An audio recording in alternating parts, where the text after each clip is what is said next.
All right, guys, can I talk to you today about isometric training? This is your ability to find contraction in a muscle tissue or in a certain position and hold that position for time.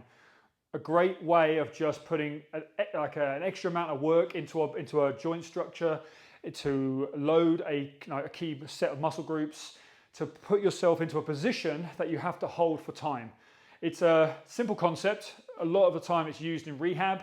So for instance, when we're kind of going up into a calf raise, instead of just punching out reps, can you go up and hold for 10, 20, 30 seconds?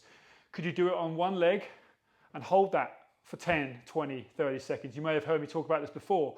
It's a great way of testing that kind of the deeper level of conditioning within that muscle tissue. It's the same thing when we go down into a squat. Like, we can work on holding these certain positions for time.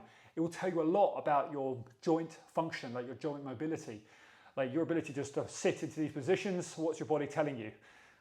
The muscle tissue, tendon, ligaments around my knees, around my quads, around my hips, a lot of volume through my body. I'm going to struggle to hold these positions, or I'm going to struggle to be comfortable in these positions for time. Going into working on your glutes, hamstrings, same principle.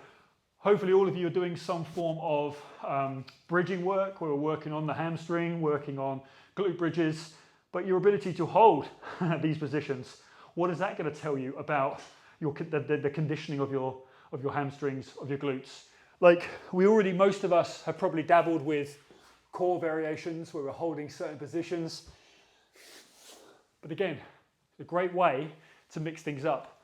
I love doing it with the back extension. I like doing it with hamstring drills. I like doing it with core drills. You know, when you're kind of cycling through some form of banded pail-off press, banded wood chop, holding one rep, slowing the repetition down.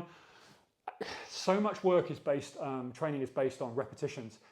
As a coach, you like to play around with that a little bit and just say, right, hold it for 30 seconds, hold the last 2 reps for 10 seconds each. All we care about is your ability to organize yourself to hold great position. Most of you, it's time spent out on the trail, out on the road, on the bike, in the water. It's all about position, great position, maintaining good position. Be curious, play around with time under tension, isometrics, pausing at the bottom of a squat. All these things, pausing at the bottom of a deadlift. Have you ever done any kind of weight training? Working these different phases of position. When you're working on different phases of lifting, sometimes a good coach will tell you to pause because it just reinforces the loading mechanics of each of those positions. There is great value in working on your isometrics. Have a little play. Don't do it too often because you're going to be creating that extra stimulus, and we're trying to minimize DOMs, but it's a fantastic way of just getting more out of these standardized exercises.